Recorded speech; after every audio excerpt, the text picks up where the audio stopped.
attention, I would like to call the March 14th work session of the Forsyth County Board of Education to order. I want to take just a second and thank everybody. I didn't know it was School Board Appreciation Week, and we walked in and there was presents and food, and it was awesome, and cards. So everybody that did something for us, we really do appreciate it. It was a great surprise. We have before us an agenda. Do I have a motion to approve? A motion by Lindsay and a second by Mike. All in favor? Unanimous.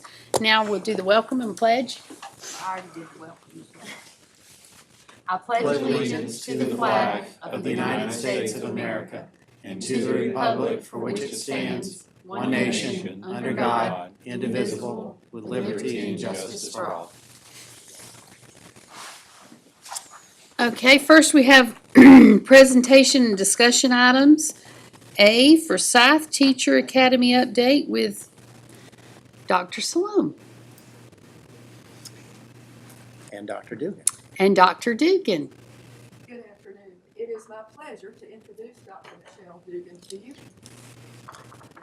Cindy, Cindy, turn that mic on, please. Thank you. Yep. That got it? Okay. I want to introduce Dr. Dugan to you because she has been in charge of our Teacher Academy. This is our 5th year. I can't hardly believe it's 5 years. It grew from 12 that we wanted to have that first year to 14 actually, and now we're double that and more. So I want to turn it right over to her. She's got some of our 4th years that she will introduce to you. So we've got a great audience back there, and we're glad they're here. And then we have Bob Conarelli, who will tell you how it impacts the principal. Thank you. Thank you, Dr. Salome. Good afternoon. Good afternoon. So yes, you'll see that our candidates are in the back right there, and oh goodness, my presentation's not here. Thank you. Thank you, Susie. Okay. We're going to start over here in the beginning. You'll see that the candidates are in the far, far back, and they didn't initially. I want you to know they did start right up here, but then peer pressure got them, and they've separated into middle school bus boys and girls, you know. So they're back there, but I know that's exactly where the camera gets everything you do. Yeah. No, I'm kidding. I'm kidding. But I am so excited, as Dr. Salome said, to share a little bit more about the Forsyth Teacher Academy programs and just an update for how everything has been going this year.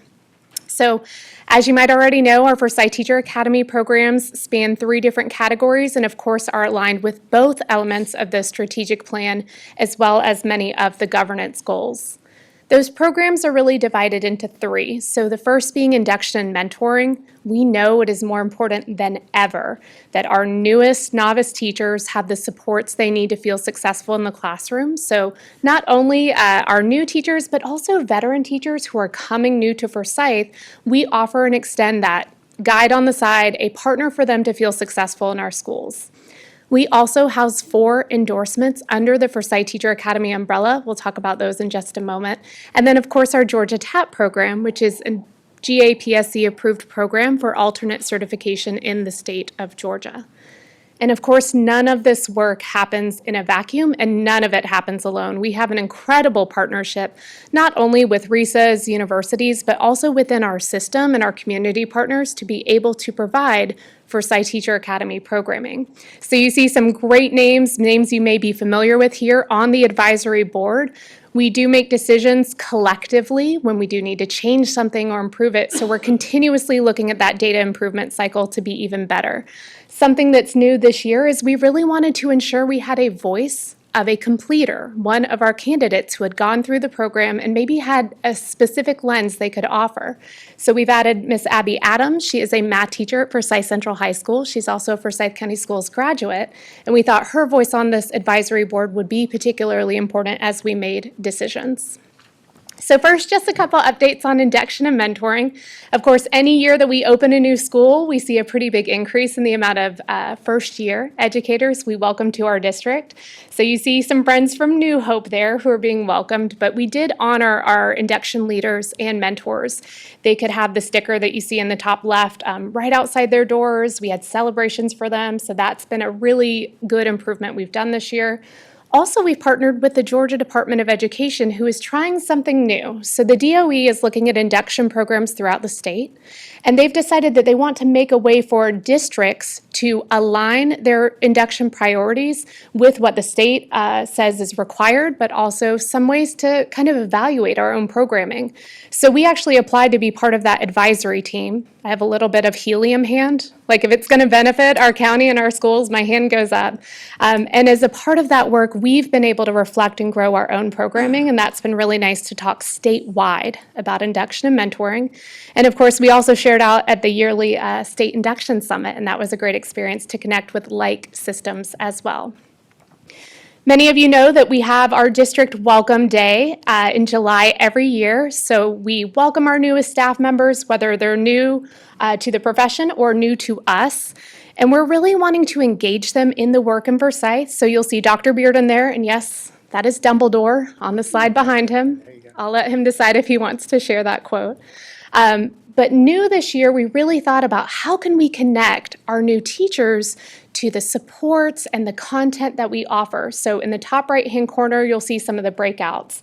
Michaela Klaus-Nix met with World Language. Our elementary folks were in the focal auditorium and had rotations from content specialists. And then that bottom picture are the CTAE crew, who Valerie and Brandy were able to share just a little bit of a preview of the work that happens in Forsyth. And that was incredibly impactful and successful. We got excellent feedback from that.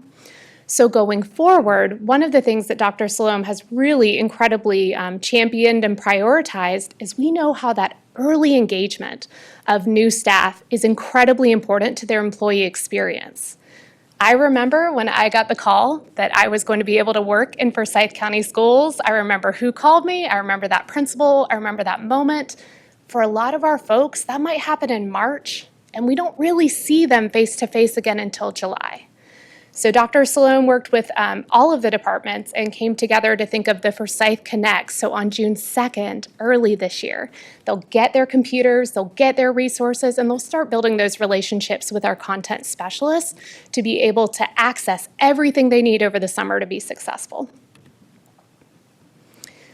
I want to switch to endorsements just for a moment. So for endorsements, those are ongoing credentials that teachers can earn in order to kind of get a little deeper into something that's meaningful to them, or maybe an area where they just wanted additional professional learning. The teacher support and coaching endorsement that's led by Elena Zink has been incredibly helpful to all of our schools who have instructional coaches now. And that work goes hand in hand with the PL they get from that program. As you might imagine, online teaching endorsement, we started offering it right before the pandemic, and that was very helpful. We've continued to offer that, and we'll be offering it going forward. There are also new math standards coming out. So Dr. Brian Lack this year will be leading that K-5 math endorsement. And then finally, one of our biggest growing needs for student support is ESOL. And so Michelle Slayton and her team have been leading that ESOL endorsement to better support the students and the families in that area. And then last but not least, wanted to share a little bit about the Georgia TAP program. So that is the Georgia Teacher Academy for Pedagogy, and basically it's a pedagogy-only program to help people make the transition from industry into education. There are 21 TAP providers in the state of Georgia. We are one of only 6 in the entire state that offer it as a district-based program.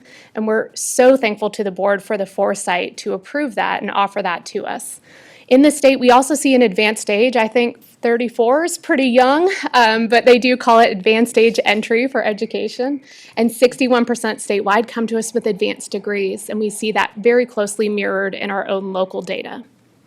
If you're not familiar with the program, it does take about 1 to 2 years to complete. The total cost, this is mentors, books, seminars, this is everything, all in $4,500. And they can choose to pay via payroll deduction.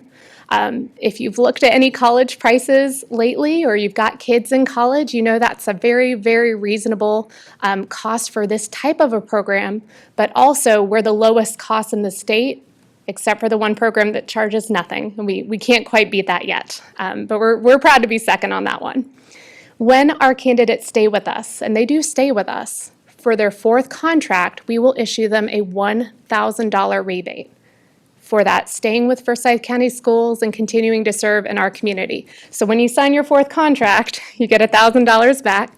And we wanted to make it a little bit easier on our military families to make the transition into education. And so they also receive a discount for their service to our country. This year in cohort 5, we welcomed 2 military veterans into our cohort, and we're really proud of that as well. If you look at the picture on the right, that's Ms. Chandran. She is a computer science teacher at Lambert High School, and this year she was one of the recipients of the Education Foundation Scholarship. So we love duck money, we love the Ed Foundation Scholarship, and they were able to contribute to the Georgia TAP fees in that way. And of course, just situating us with all of the different departments that support the Forsyth Teacher Academy. But when it really comes down to it, we've coined this term in Forsyth of wraparound services for our candidates. There is not a single department, a single person in this room who hasn't somehow contributed, whether it's field trips to school safety or talking about food and nutrition and how important those pieces are to student learning. Everybody in this entire school system has contributed. And then just a local lens. So as Dr. Sloan mentioned earlier, we are about to welcome our 6th cohort, and we have 87 teachers, candidates and completers in 31 of our schools. That's a lot of teachers who are having incredible impact on our students and communities. As for the rest of the schools, we've already got 3 who are not currently on this list on board for next year as well, so we'll have candidates at 3 new schools. I wanted to show you cohort 5. So this is the cohort that was smiling at the end of a 2-week-long boot camp last year at Forsyth Central High School. This is our largest cohort at 31 teachers all throughout the system. And they really are an incredible group, like every cohort is. Many of them, a third of this group, were paraprofessionals with us before they made the move into teaching.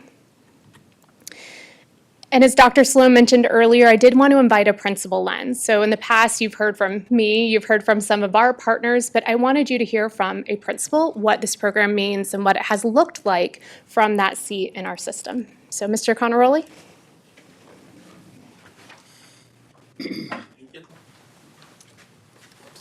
Honored to be here. Thank you. From the principal's lens, we're always trying to find the best and the brightest folks to work with our kids in our schools. We have high standards, as you know, and there's different ways for folks to get into education. It's not always the traditional way where they go through college and they intern and they come out. And so we have broadened our lens, and with the help from Dr. Dugan and the different programs that we have, and I'm speaking for all the principals and the administrators, we're trying to find the best folks we can bring into our schools. And for us, we want to know they have a strong academic background, content knowledge, or even real-world life experience. That's important. We obviously want to make sure they have a pure heart for kids. That's important. That's very important for us. And also, they want to teach. They understand what that's all about. And then for us at our school, they have to be able to follow the mission and what Raider Nation stands for. And that's a separate part of that also. And also they want to be able to have kids that build positive relationships. And then we're always looking for folks to have an added value as if they can teach or coach or do a club or sponsor something. So we've been very fortunate, and I'm going to embarrass you a little bit. I have Philip Oliver with us. Philip, go ahead and stand up. Philip comes to us. So he's a certified athletic trainer, and he worked at North High with our athletes from 2018 to 2020. And 2 years ago, we wanted to expand our healthcare sports medicine pathway. And that was a very difficult challenge because we were losing students to East. But we always had about 150 students every year that weren't able to get into the sports medicine pathway because of demand and only having 2 teachers. So I said, look, we have to hire somebody. Those folks are not easy to find. Well, we found Philip. And Philip has been fantastic for us. He's allowed another 150 students to be part of the program, which is huge for those kids and those families.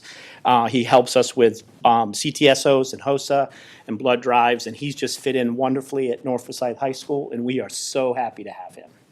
I hope you feel the same way. And then we also have Owen Wickman. Owen, stand up. Owen is an actual he's a 2017 North Forsyth High School graduate. His mom teaches in the system as well. Owen comes to us. He's an environmental science expert. We were looking to hire teachers. His degree is from the University of South Carolina. And Owen is also an assistant swim coach for us, and I think at some point down the road, he'll probably be the head swim coach at North Forsyth High School. And both of those guys are rock stars with kids. And so that they're in the program and they're doing well, and we really appreciate that. We also have some folks that are in the first year program, two former paraprofessionals that we have elevated into teaching spots that are going to be are teaching in our special education department. One of them is Kiva Brown, who's a former North Forsyth High School great, which you know, and we brought her back as a paraprofessional, and she's teaching now in specialized instruction. And then we also have a longtime para, Robin Holt, who is also in the program as well. So we've elevated those folks into teaching positions due to the help from Dr. Dugan and all of those folks. I can't say enough about the relationship that we have, at least at our school, and then talking with the other principals that we have with Dr. Dugan and Dr. Salome and all of HR. I mean, I've been in Derek's office twice this week, and he wasn't even there. So, I mean, he was out doing other stuff. I mean, it's that kind of a relationship that we have, that we can pick up the phone. They'll call you later at night. They'll call us at a game. They'll email us back. And that's important for us because we have a lot of it's timely. Some of these decisions are timely. We don't want other school systems to snag our best people. Obviously, we have people that are making decisions, and the folks in HR and all of the departments here are on top of it. They're looking up certifications. They're calling folks that they know. They have a lot of connections that you wouldn't realize that they have. And I obviously you would need that in that kind of work. But it's benefiting us in the schools, and it benefits our kids. I mean, because of Philip, there's 150 more kids taking sports medicine in my school. And without that, we wouldn't be able to provide that opportunity. So everything that you've done is tremendous, and we totally appreciate it. And I was told to be brief. Hopefully that was brief. Thank you. It is truly a team. I mean, everybody in here from Miss Gordy and Mr. Hershey, who they both had candidates in their buildings when they were serving as principals. And then also Sarah's department, the incredible partnership with special ed. Roughly half of our cohorts are filling those specialized instruction or special ed spots that can be difficult to fill. And once they get in, they stay. And that is so incredibly important. So I wanted to take an opportunity to honor and just celebrate for a moment. Two of them have already stood up today. They're going to stand up again and just introduce you to our cohort 4 completers. And then I have a couple in progress.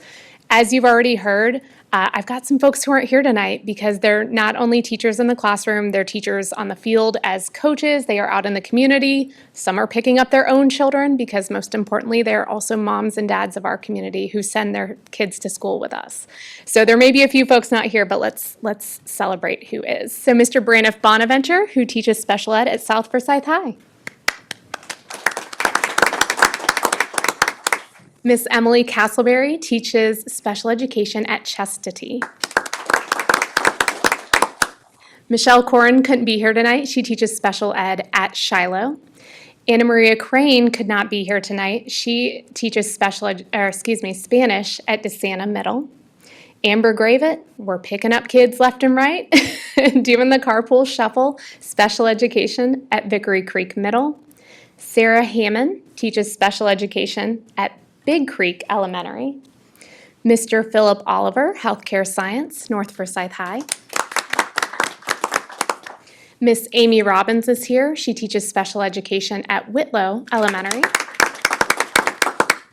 Kimberly Rossler teaches special education at Brandywine.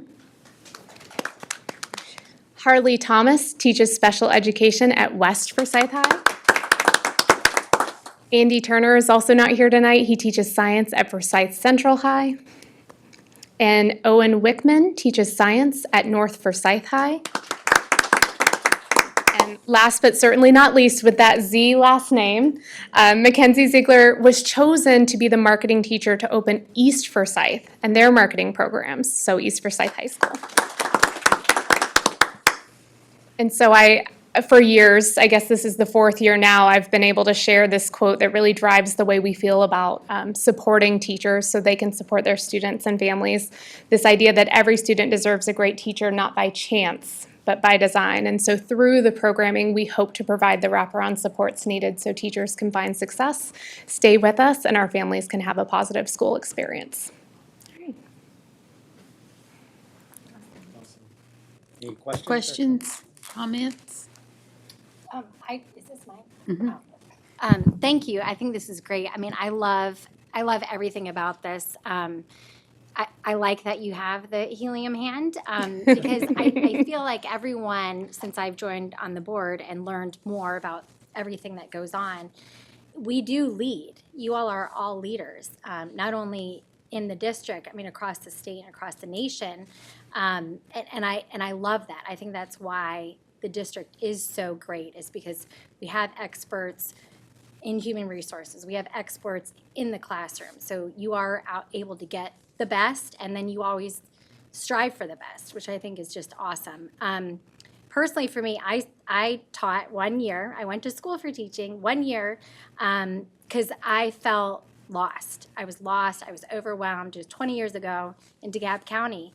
And truly, I think this is going to help. I mean, just to have support in the profession, to support that passion and that drive, and to have opportunities for growth. I think it's great. I think it's excellent. So thank you for leading, and having it be district-based also. It's so good not to have to rely on an outside program, and I think that Forsyth County Schools does a great job with leading and making it tailored to what we need here for our students. So thank you. Thank you. Great job. Thank you. Thank you. You're Good job. welcome. And I just want to celebrate them one more time. I'm thrilled to have you all. Dr. Bearden didn't ask you any questions, so you're safe. But there are quite a few FCS grads, which I always like to celebrate. So if you'll raise your hand if you graduated from Forsyth County Schools. Yay. Thank you. Thank you. Well done. Okay, next we have Cindy Salome again with policy GARH, employee leaves and absences. Before I tell about the policy, I want to say thank you all for, once again, for coming, and thank you, Dr. Dugan, and all my staff for all that they do. It is a marvelous program. We need to update board policy GARH, employee leaves and absences. I have two short updates that I would like to tell you about. On personal leave, we have for years had 3 days of personal leave that an employee could take. We want to change that to 5. As you know, we are in the business these days of recruiting and retaining good employees. We've just seen a good example of that. And we believe that raising the personal days from 3 to 5 will solve a lot of problems, as in recruitment and retention. It will also help with work-life balance that our superintendent often tells us about. It will help contribute to the wellness of all of our staff members, no matter what job they do for us. And the best part of all, that we can do all of that at no additional cost to our system.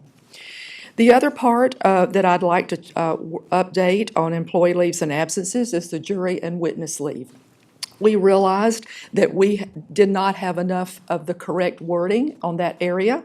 There is a OCGA 20-2-870 law that has specific language about jury leave and witness leave, and we need to clean that up. So we've cleaned that up so that no employee would be penalized to attend jury duty, or if they are subpoenaed as a witness in any case that has to do with our school system. So we need to clean that up. I would like to lay this on the table for you all to approve at your April, or to consider for approval at your April the 18th regular meeting, please. Okay, anybody, any questions, discussion? Thank you. Okay, do we have any future agenda items that anybody needs to add, or should we take a couple minute break and if anybody wants to leave? We could do that. They may have kids to pick up and stuff too, you know? Yeah, before we do, and I don't mean to put Wes on the spot, but I just want to mention this because we were having a conversation before the meeting about the number of homeless youth in our community, and it's something that, we need to keep in mind in terms of delivering resources and support for those students. We now have over 900 homeless students in Forsyth County, and that number is quite alarming, and it continues to grow every year. And Wes is very passionate about this issue. He serves on a committee in our community to try to address the needs of those students. And out of that 900 plus students, more than 100 are what we call unaccompanied minors, basically meaning they are on their own. The other kids oftentimes are living in hotels or motels, are several families living together, which qualify them as homeless. But we have more than 100 students that are truly completely on their own. And those kids require, as you can imagine, a lot of resources and a lot of support. And I just wanted to publicly thank Wes again for his passion and his work in that area. And I know you had a meeting earlier today, and again, not to put you on the spot, should probably put it on a future agenda item. But if there's anything else you want to share about your meeting. Yeah, definitely. We meet as a council. As you guys remember, back in 2020, right after COVID, the school board passed a resolution to create the Forsyth County Homeless Council, the Homeless Youth Council. And it wasn't designed to be an organization that took care of the homeless youth, but brought all the resources together as a problem-solving council. And we actually meet next Friday. But what we do a week before is the McKinney-Vento coordinator, which is Kim Pular, and I meet, and we just align with our agenda for next week. And she was sharing the numbers. And I think we're at 928. And just to put that in perspective, the city of Atlanta is at 1127. So we have a big growth of students that are in Forsyth County that are facing struggles that some of us will never know. And so I would like to put it on a future agenda item, but I was not going to speak up until I talked to staff to make sure they're good with that. So I wasn't going to, but if you say, let's do it, we'll do it.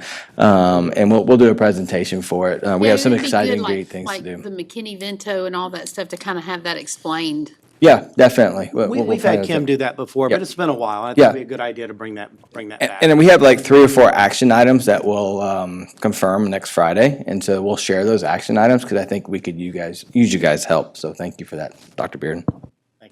Okay, now we will take a couple minutes break. If anybody would like to leave, they can. Congratulations, guys. Thank you for Thank y'all. being here. Okay, we'll resume our meeting now. For action items, we have employee work calendars, 23, 24. You're just here all day, aren't you? HR meeting tonight. I have submitted to you the employee work calendars for 23, 24. All calendars are based on your student calendar that you have adopted earlier for the year. And I'd like to submit it for your approval so that we can begin this in July 1st, 2023. I would recommend approval of the 23-24 employee work calendar. Do I have a motion to approve? So, second. A motion by Wes and a second by Tom. Any questions, discussion? All in favor? Unanimous? Thank Okay, you. thank you.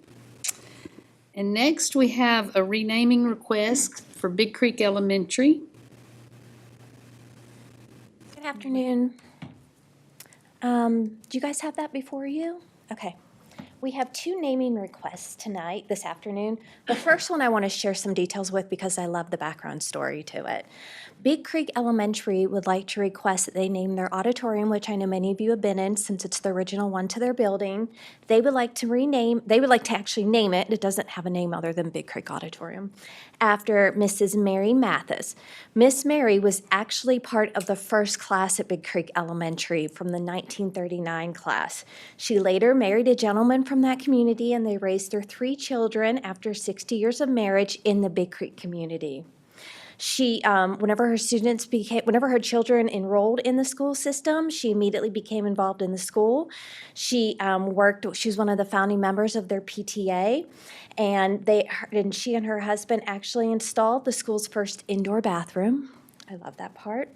So she was one of the few ladies who sewed curtains and installed the stall doors too for the bathroom.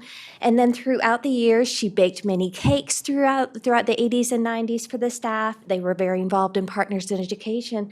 And now she actually has the 4th generation from the family that are in Big Creek Elementary. So Miss Mary passed away last year, and so at this time I would like to ask the superintendent to please recommend naming the auditorium at Big Creek Elementary after Mary Mathis. Recommend approval. Motion by Mike and Second. second by Tom. Any discussion? Her family all still live there too. Correct. Like connected to the property and stuff. It's really, they are Big Creek, yeah. Now, what's considered the auditorium? Is it the historical building that's on the campus? Okay, Correct, that Miss Mary actually went to school in. perfect. So is it just a renaming, or will there be any like plaque or any commemoration? They're going, of course, Big Creek, you know how Miss McKinney is, they're gonna do it up big, so they will have a ceremony and a plaque. All right, all in favor? 5-0. All right, and the next one? The second request comes from East Forsyth High School. As you know, that their main garden area in front of their cafeteria is very similar to what we did at Denmark, but they have the artificial turf there. They unfortunately had a staff member and a student pass away, and so they were trying to think of ways that they could commemorate the lives and contributions of these individuals while also looking at their existing facilities. And so that main area, they've worked with their general contractor who's donated all the items for that area, and they would like to call it the Sources of Strength Memorial Garden. I'm sorry, not memorial, Sources of Strength Garden. And then they'll have different flowering trees and bushes in that area for now and into the future. And Sources of Strength, as you know, is one of the wellness programs that East Forsyth High School uses with their students. So at this time, I would like to ask the superintendent to please recommend naming of the East Forsyth High School garden Strength area, Garden. Sources of Strength Garden. Recommend approval. Do I have a motion to approve? Motion by Lindsay. Second by me, since it's east. Any questions, discussion? All in favor?